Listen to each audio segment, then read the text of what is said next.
Welcome back again. This is విదయ్ watching we the డికి government jobs channel. Guys, మనం just ఒక few hours before మనమైతే short notice మనకి ఎస్ఎస్సి నుంచి రిలీజ్ అయింది, దాని మీద వీడియో అయితే చేసాం. సో ఇప్పుడైతే కొద్ది నిమిషాల ముందే మనకి ఈ యొక్క ఎస్ఎస్సి నుంచి ఫుల్ నోటిఫికేషన్ అయితే రిలీజ్ చేసేసారు. డైరెక్ట్గా ఎస్ఎస్సి సైట్లోని వీళ్ళైతే అప్డేట్ చేశారు. స్టాఫ్ సెలక్షన్ కమిషన్ నుంచి మనకి సిహెచ్ఎస్ఎల్ నోటిఫికేషన్, కొత్త నోటిఫికేషన్ మనకైతే రిలీజ్ అయింది. 3131 పోస్టులకి ఒక మంచి నోటిఫికేషన్ అయితే రిలీజ్ చేశారు. మనకి ఎగ్జామినేషన్ కూడా తెలుగులోనే మనమైతే సెలెక్ట్ చేసుకుని రాసుకోవచ్చు. అర్హత విషయానికి వస్తే మీరు ఇంటర్ పాస్ అయితే చాలు. ఫుల్ నోటిఫికేషన్ డీటెయిల్స్ మొత్తం అన్ని డీటెయిల్స్ నీట్గా కవర్ చేద్దాం. బిఫోర్ దట్ కంపల్సరీ లైక్ చేయండి, షేర్ చేయండి. ఒకవేళ న్యూ ఎవరైతే తప్పకుండా సబ్స్క్రైబ్ చేసుకొని పక్కనున్న బెల్ ఐకాన్ క్లిక్ చేసి ఆల్ ప్రెస్ చేసి పెట్టుకోండి. లేటెస్ట్ గవర్నమెంట్ జాబ్ అప్డేట్స్ అన్నీ కూడా ప్రాంప్ట్గా మేమైతే ఇస్తున్నాం కాబట్టి రెగ్యులర్గా ఫాలో అవడానికి అయితే మ్యాక్సిమం ట్రై చేయండి. వీడియో డిస్క్రిప్షన్ ఉన్న లింక్ మీద క్లిక్ చేసిన వెంటనే మనకి ఈ యొక్క పేజ్లోకి అయితే రీడైట్ అయితే అవుతుంది. ఈ పేజ్లోకి అయితే వచ్చేస్తారు. మీరు ఇక్కడ చెక్ చేసుకోండి, ఎస్ఎస్సి సిహెచ్ఎస్ఎల్ రిక్రూట్మెంట్ అని ఇస్తాను. మొత్తం అన్ని డీటెయిల్స్ నీట్గా ఇక్కడ చెక్ చేసుకోండి. మేజర్గా మనకి lower divisional clerk, next junior secretariat assistant, data entry ఆపరేటర్స్కి ప్రెజెంట్ ఈ యొక్క నోటిఫికేషన్ అయితే మనకైతే రిలీజ్ చేశారని చెప్పొచ్చు అనమాట. ఇలా కిందకి డీటెయిల్స్ అన్ని కూడా నీట్గా చెక్ చేసుకొని డైరెక్ట్గా మీకు నోటిఫికేషన్ ఓపెన్ చేసి చూపిస్తాను. ఇంకెలా వస్తే ఇక్కడ నోటిఫికేషన్ లింక్ ఉంటుంది రెడ్ కలర్లో, కిందే అప్లై లింక్ అయితే ఇచ్చాను. అప్లై లింక్ మీకు ఇచ్చేసిన తర్వాత కొద్దిగా స్లోగా ఓపెన్ అవుతుంది, ఎందుకంటే అందరూ ఒకేసారి ఓపెన్ చేస్తున్నారు కాబట్టి కొద్దిగా పేషెన్స్ తోటి మీరైతే ఓపెన్ చేయండి. సో మీకు అయితే ఇలా అయితే వస్తుంది. ఇలా చూడండి ఇక్కడ. So June 23 notice of combined higher secondary level examination 2025 మనకి PDF 5 MBతో రిలీజ్ చేశారు. సో సింపుల్ మీరు అప్లై మీకు ఇచ్చేసిన వెంటనే మనకి ఇక్కడ కంబైన్డ్ గ్రాడ్యుయేట్ లెవెల్ ఇలా పైకి వచ్చేస్తే మనకి ఇక్కడ అప్డేట్ చేస్తారన్నమాట. ఇక్కడ మనకి ఎనేబుల్ అయితే అవుతుంది. సో బిఫోర్ దట్ నోటిఫికేషన్ అయితే మనం నీట్గా ఎక్స్ప్లోర్ చేద్దాం. మీరు ఇక్కడ చెక్ చేసుకోవచ్చు. సో మనకి చూస్తే 89 పేజీలతోటి ఈ యొక్క నోటిఫికేషన్ అయితే రిలీజ్ చేశారు. డైరెక్ట్గా మనకి గవర్నమెంట్ ఆఫ్ ఇండియా ఎస్ఎస్సి నుంచి అయితే వచ్చిందన్నమాట. మీరు ఇక్కడ చెక్ చేసుకోవచ్చు. డేట్స్ విషయానికి వస్తే మనకి 23rd ఈ రోజు నుంచి అయితే స్టార్ట్ అయిపోయింది. సో 18th జూలై వరకు మనకైతే వీళ్ళైతే అప్లికేషన్ అయితే ఆన్లైన్లో ఉంచుతారు. అప్పటికల్లా మీరైతే అప్లై అయితే చేసుకోవాలి. Last date and time of receipt of online application చూస్తే మనకి 18th జూలై ఇచ్చేసారు మనకి 11 PM. Last date and time of making online fee payment ఏమో 19th జూలై, అంటే 1 day ఎక్స్ట్రాగా ఇస్తారు ఎప్పుడు కూడా. సో 1 day ఎక్స్ట్రా ఉంటుంది. సో ఇక్కడ చూడండి మనకి కరెక్షన్, చాలామంది కొన్ని తప్పులు రాయొచ్చు. సో ఆ తప్పులను కొద్ది కరెక్ట్ చేసుకోవడం కోసం 23rd జూలై నుంచి 24th జూలై అటు 1 day మనకి అయితే ఇస్తారు, చెక్ చేసుకోండి. నెక్స్ట్ మనకి 2 టైర్స్లో మనకి ఎగ్జామినేషన్ జరుగుతుంది కాబట్టి first tier schedule of tier 1 computer based examination 18th మనకి సెప్టెంబర్ నుంచి 18th సెప్టెంబర్ వరకు మనకైతే ఉంటుంది. 8th సెప్టెంబర్ నుంచి 18th సెప్టెంబర్ వరకు. Next schedule of tier 2 examination వచ్చేటప్పటికి ఫిబ్రవరి నుంచి మార్చి మధ్యలో ఉండొచ్చు అని వీళ్ళైతే చెప్తున్నారు అనమాట. ఓకే, మీకు ఏమైనా డౌట్స్ వస్తే ఈ టోల్ ఫ్రీ నెంబర్కి అయితే కాల్ చేయొచ్చు అని చెప్తున్నారు. మీరు ఇలా కిందకు వచ్చేస్తే పే స్కేల్ ఫస్ట్ ఇచ్చేసారు కదా.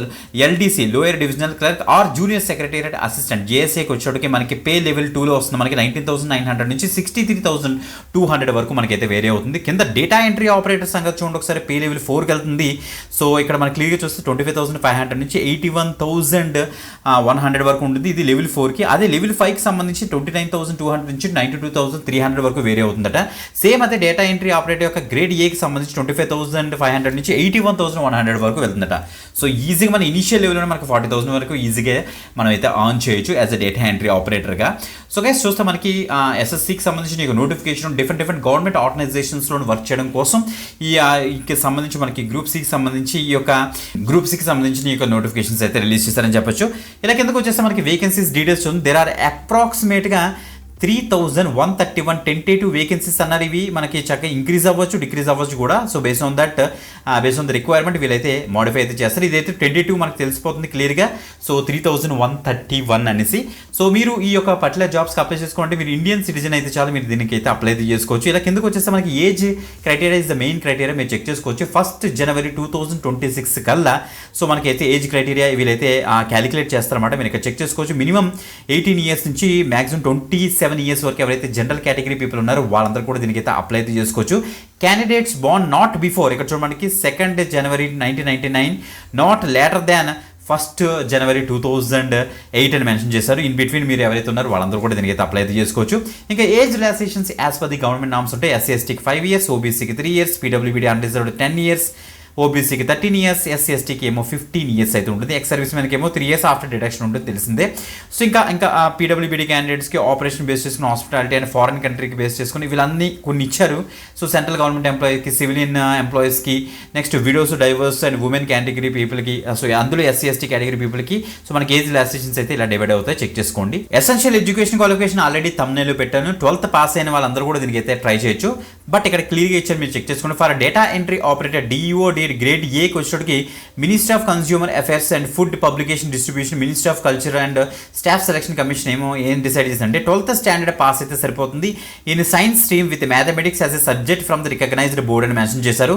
ఈ సబ్జెక్ట్స్ మీరు అయితే చదివి ఉండాలి. సో తప్పకుండా దీనికి అయితే అప్లై అయితే చేసుకోవచ్చు. నెక్స్ట్ ఎల్డీసీ ఆర్ జేఎస్ఏ రోల్స్కి వచ్చేటప్పటికి అది కూడా గ్రేడ్ ఏకి సంబంధించి మనకి ఇక్కడ కూడా అంతే, candidates must have pass 12th standard and equal examination. So దీనికి 12th స్టాండర్డ్ పాస్ అయితే సరిపోతుంది. Any 12th standard no problem at all అనేసి క్లియర్గా మెన్షన్ చేస్తారు. మీకు చెక్ చేసుకోండి గైస్. హౌ టు అప్లై విషయానికి వస్తే నేను ఆల్రెడీ చూపించాను స్టార్టింగ్లోనే. అంతా కూడా మనకి SSC. gov.in లోనే మనం అయితే అప్లై అయితే చేసుకోవాలి, అది మాత్రం గమనించండి. సో ఒకవేళ న్యూ యూజర్ అయితే కంపల్సరీ ఓటీఆర్ రిజిస్ట్రేషన్స్ అయితే మీరైతే చేసుకోవాలన్నమాట, అది మాత్రం గమనించండి గైస్. ఫీజు విషయానికి వస్తే చాలా తక్కువే ఉంటుంది ఇప్పుడు కూడా. ఎస్ఎస్సి ఫీజు మనకు తెలుసు. ఫీ పేబుల్ మనం చూస్తే జనరల్ కేటగిరీ పీపుల్ ఏమో 100 రూపీస్ అయితే పే చేస్తారు. Women candidates belonging to SC, ST, person with bench mark disability అంటే పీడబ్ల్యూబీడీ, ఎక్స్ సర్వీస్ మెన్ ఎవరైతే ఉన్నారో వాళ్ళందరూ కూడా ఫీజు ఏం పే చేయాల్సిన అవసరం లేదు, గుర్తుపెట్టుకోండి గైస్. జనరల్ కేటగిరీ పీపుల్ మీరు భీమ్ యూపీఐ అవ్వచ్చు, నెట్ బ్యాంకింగ్ అవ్వచ్చు, visa, master card, debit card మొత్తం అన్ని వేస్లో మీరైతే పే చేసుకోవచ్చు. ఆన్లైన్ పే పేమెంట్ నేను ఆల్రెడీ చెప్పాను 19th జూలై వరకు మీరైతే పే చేసుకోవచ్చు అని క్లియర్గా మెన్షన్ అయితే చేశారు. ఇక సెంటర్ ఆఫ్ ఎగ్జామినేషన్, సో మనకి ఆల్రెడీ టైర్ 1, టైర్ 2 మనకి ఎగ్జామినేషన్స్ ఉంటాయి కదా. అందులో సెంటర్ ఆఫ్ ఎగ్జామినేషన్ మనకి రీజన్ వైజ్ ఉంటుంది. మనకి ఇలా ఎందుకు వచ్చేస్తే మనకి సదరన్ రీజన్కి అయితే వస్తామట. సదరన్ రీజన్కి వచ్చేటప్పుడు ఇక్కడ చూడండి, ఇక్కడ ఇచ్చారు ఆంధ్రప్రదేశ్ ఉంటుంది, పాండిచేరి, తమిళనాడు, తెలంగాణ అయితే ఉంటుంది. అందులో మనకి చీరాల, గుంటూరు, కాకినాడ, కర్నూలు, నెల్లూరు, రాజమండ్రి, తిరుపతి, విజయనగరం, విజయవాడ, విశాఖపట్నం అయితే ఇక్కడ ఉంది. ఇంకెలా కిందకు వచ్చేస్తే మనకి ఇక్కడ హైదరాబాద్, కరీంనగర్, వరంగల్ అయితే ఇస్తున్నారు. శ్రీకాకుళం, ఏలూరు, కృష్ణగిరి కూడా ఉంది. మీరు దాన్ని బేస్ చేసుకుని మీరైతే ఎగ్జామినేషన్ సెంటర్ అయితే చూస్ చేసుకోవచ్చు. స్కీమ్ ఆఫ్ ఎగ్జామినేషన్ విషయానికి వస్తే కంప్యూటర్ బేస్డ్ ఎగ్జామినేషన్ ఉంటుంది, మీ అందరికీ తెలిసిందే. టైర్ 1, టైర్ 2 గా వీళ్ళైతే డివైడ్ చేస్తారన్నమాట, క్లియర్గా చెక్ చేసుకోండి. టైర్ 1 ఎగ్జామినేషన్ వచ్చేటికి ఫస్ట్ టైర్ 1 వచ్చేటికి పార్ట్ 1, 2, 3, 4 టోటల్గా 4 పార్ట్స్ మనకైతే ఉంటుంది. అందులో మనకి English language basic knowledge test చేస్తారు. Number of questions bar number of marks అంటే 25 క్వశ్చన్స్ ఉంటాయి, 50 మార్క్స్కి అయితే ఇవాల్యుయేట్ చేస్తారు. జనరల్ ఇంటెలిజెన్స్ మీద 25 క్వశ్చన్స్ 50 మార్క్స్, క్వాంటిటేటివ్ యాప్టిట్యూడ్ మీద 25 క్వశ్చన్స్ 50 మార్క్స్, జనరల్ అవేర్నెస్ మీద 25 క్వశ్చన్స్ 50 మార్క్స్కి అయితే మనకైతే ఇవాల్యుయేట్ చేస్తారు. ఇక చూడండి మనకి 60 మినిట్స్ ఇస్తారు, అంటే 1 అవర్ ఇస్తారు. అదే స్క్రైబ్ కనుక మీరు ఆప్ట్ చేసుకుంటే మీకు 80 మినిట్స్ ఇస్తారనేసి క్లియర్గా మెన్షన్ చేస్తారు. మీరు ఇక్కడ చెక్ చేసుకోండి గైస్. కంపల్సరీ నెగిటివ్ మార్కింగ్ అయితే ఉంటుంది, 0.50 నెగిటివ్ మార్కింగ్ అయితే ఇస్తున్నారు కాబట్టి చాలా జాగ్రత్తగా రాయాలి. ఇంకా స్కీమ్ చూస్తే మనకి టైర్ 2 ఎగ్జామినేషన్ కొద్దిగా పెద్దగా ఉంటుంది, బట్ ఇప్పుడైతే మనకు అవసరం లేదు. బట్ ద థింగ్ ఏంటో ఒకసారి చూసేద్దాం. ఇందులో మనకి సెషన్ 1 ఇలాగా సెషన్ 2కి సంబంధించి మనకి ఇక్కడ ఇలా ఇస్తారు.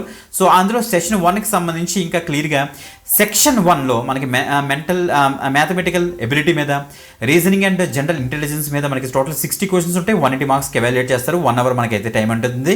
సో దాంతోపాటుగా మనకి ఇక్కడ సెక్షన్ 2లోని క్లియర్గా మనకి ఇచ్చేసరికి చూడండి ఇంగ్లీష్ లాంగ్వేజ్ అండ్ కాంప్రహెన్షన్ మీద, జనరల్ అవేర్నెస్ మీద ఉంటుంది మనకి. ఇందులో కూడా అంతే 60, 180 మార్క్స్కి అయితే ఎవాల్యుయేట్ చేస్తారన్నమాట. ఓకే, ఇలా కిందకు వచ్చేస్తే మనకి సెక్షన్ 3లోని కంప్యూటర్ నాలెడ్జ్ టెస్ట్ కూడా ఉంటుంది మనకి. 15 మార్క్స్కి అయితే 15 క్వశ్చన్స్ ఉంటాయి, మనకి 45 మార్క్స్కి అయితే వీళ్ళైతే ఎవాల్యుయేట్ చేస్తారనేసి క్లియర్గా ఇచ్చారు.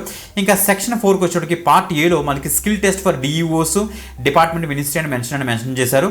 సో ఇంకా skill test and typing test మనకి ఏంటి సెషన్ 2కి వచ్చేటికి స్కిల్ ఆర్ టైపింగ్ టెస్ట్లోకి అయితే వస్తుంది. Part below skill test DO and ఈ ఉంది కదా డేటా ఎంట్రీ ఆపరేటర్కి సంబంధించి మనకు ఉంటుంది.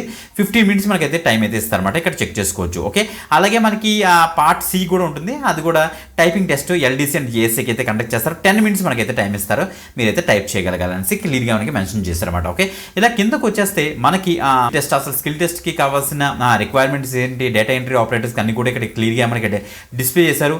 నెక్స్ట్ జేఎస్సీకి సంబంధించిన డీటెయిల్స్ కూడా డిస్ప్లే చేశారు. అండ్ ఈ ఎగ్జామినేషన్కి సంబంధించి టైర్ 1కి సంబంధించి మనం ఏమేమి ప్రిపేర్ అవ్వాలనేసి ఇంగ్లీష్ లాంగ్వేజ్కి ఏంటి, జనరల్ ఇంటెలిజెన్స్కి ఏంటి, క్వాంటిటేటివ్ యాప్టిట్యూడ్కి ఏంటి, అన్ని టాపిక్స్ కూడా నీట్గా ఇచ్చేసారు. దీనికి తగ్గట్టుగా మీరు చక్కగా అయితే ప్రిపేర్ అవ్వాలి, గుర్తుపెట్టుకోండి గైస్. సో 2 టైర్స్ అయిపోయిన తర్వాత మనకైతే డాక్యుమెంట్ వెరిఫికేషన్ అయితే ఉంటుంది. మొత్తం అన్ని డాక్యుమెంట్స్ వీళ్ళైతే ప్రాపర్గా అయితే చెక్ చేస్తారు. సో ఆఫ్టర్ దట్ మనకి ఒక క్లియర్ కట్గా ఒక ఇండక్షన్ ప్రోగ్రామ్ ఇచ్చి మిమ్మల్ని అయితే సెలెక్ట్ అయితే చేస్తారని క్లియర్గా మెన్షన్ చేస్తారు.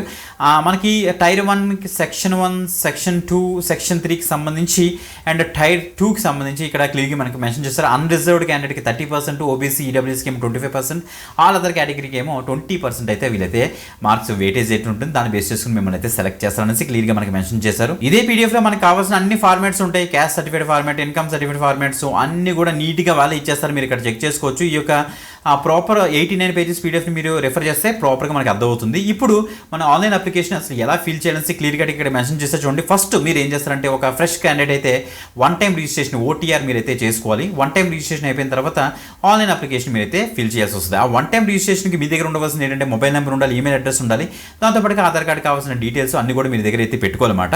సో దాన్ని బేస్ చేసుకొని మీరు ప్రాపర్గా ఓటీఆర్ అయితే క్రియేట్ చేసుకొని పెట్టుకోవాలి. Personal details, password creation, additional details declaration ఇచ్చేసి మీరైతే సబ్మిట్ చేసిన తర్వాత మీకు ఒక ఓటీఆర్ అయితే క్రియేట్ అయిపోతుంది. ఆ యొక్క డీటెయిల్స్ అయితే ఫ్యూచర్ రిఫరెన్స్ గురించి కూడా మీరైతే రెడీ చేసుకోవాలి. తర్వాత మనం ఓటీఆర్కి సంబంధించి అసలు ఎలా ఉంటుంది, ఏమేమి పేజెస్లో ఏమేమి డీటెయిల్స్ మీరు ఎంటర్ చేయాలనేసి ఈ యొక్క పీడిఎఫ్లో మనకి క్లియర్గా మెన్షన్ చేశారు. సో ఇలా కిందకి స్క్రోల్ డౌన్ చేస్తే మనకి అన్ని స్టెప్స్ వాళ్ళు ఇచ్చేసారు. దానికోసం సెపరేట్గా మనకి అప్లికేషన్ ప్రాసెస్ ఏం అవసరం లేదు. ఇంకా వన్స్ ఓటీఆర్ అయిపోయిన తర్వాత మనం అప్లికేషన్ అయితే మనం నీట్గా అయితే ఫిల్ చేయాల్సి వస్తుంది అనమాట. సో ఇక్కడ చూడండి మనకి ఆన్లైన్ అప్లికేషన్ ఫామ్ ఎలా ఫిల్ చేయాలని కూడా వాళ్ళు కొన్ని రూల్స్ అండ్ రెగ్యులేషన్స్ అయితే ఇచ్చారు. రిజిస్ట్రేషన్ నెంబర్ ఎంటర్ చేస్తారు. Combined higher secondary level examination మీరు అయితే క్లిక్ చేస్తారు. దాని మీద క్లిక్ చేసిన తర్వాత నెక్స్ట్ పేజ్ ఏంటి అనేసి కూడా వీళ్ళు ఇలా కిందకి స్క్రోల్ డౌన్ చేశారనుకోండి మీకు నీట్గా ఇచ్చేసారు. చూడండి ఒకసారి ఇంకేది ఇవన్నీ కూడా ఎడ్యుకేషన్ డీటెయిల్స్ అవ్వచ్చు. ఇక్కడ ఎడ్యుకేషన్ క్వాలిఫికేషన్ అంతా కూడా ఎంటర్ చేయాలి. ఎడిషనల్ ఇన్ఫర్మేషన్ ఎంటర్ చేయాలి. నెక్స్ట్ ఇంకా దానికి కావాల్సిన ఎగ్జామినేషన్ సంబంధించిన నెక్స్ట్ మీకు ఫోటోగ్రాఫ్, సిగ్నేచరు అంతా కూడా మీరైతే ఇక్కడ అప్లోడ్ చేస్తారు. అది కూడా ఇచ్చేసారు. తర్వాత డిక్లరేషన్ మీకు చెక్ చేసుకొని అక్కడైతే సబ్మిట్ చేస్తారు. మీ యొక్క ఫోటోగ్రాఫ్ ఎలా ఉండాలని కూడా ఇచ్చేసారు. ఇక్కడ బేస్డ్ ఆన్ దట్ ఈ రూల్స్ బేస్ చేసుకుని మీరైతే సెలెక్ట్ చేసుకొని మీరు రీసెంట్ ఫోటోగ్రాఫ్ మీరైతే అక్కడ అప్లోడ్ చేయాల్సి వస్తుంది. అండ్ మనకు కావాల్సిన సర్టిఫికెట్స్ అన్ని కూడా మనకి ఇదే పీడిఎఫ్లో అయితే నీట్గా ఇక్కడ ఫర్నిష్ చేసి పెట్టేశారు. ఇంకా కిందకి వెళ్తే మనకి అన్ని డీటెయిల్స్ మనకి అయితే కనిపిస్తాయి అన్నమాట. ఒక ఇంపార్టెంట్ విషయం అయితే లాంగ్వేజెస్ ఫర్ ఎగ్జామినేషన్ చూడండి. నేను ఆల్రెడీ తమ్నైల్లో కూడా పెట్టాను తెలుగు వాళ్ళకి సువర్ణ అవకాశం అని. ఎందుకంటే మన ఏపీ తెలంగాణ వాళ్ళు చక్కగా తెలుగు లాంగ్వేజ్ సెలెక్ట్ చేసుకుని కూడా మనం అయితే రాయొచ్చు. దాంతోపాటుగా 15 లాంగ్వేజ్ యొక్క ఎగ్జామ్ జరుగుతుంది కాబట్టి సో చాలా మంచి ఆపర్చునిటీ, తప్పకుండా అయితే ట్రై చేయండి. That's it guys. సో మనకైతే వీడియో డిస్క్రిప్షన్లో లింక్ మీద క్లిక్ చేసిన తర్వాత మీరు ఫుల్ నోటిఫికేషన్ యాక్సెస్ చేసుకోవచ్చు. దాంతోపాటుగా అప్లికేషన్ ప్రాసెస్ అప్లై లింక్ కూడా యాక్సెస్ చేసుకోవచ్చు.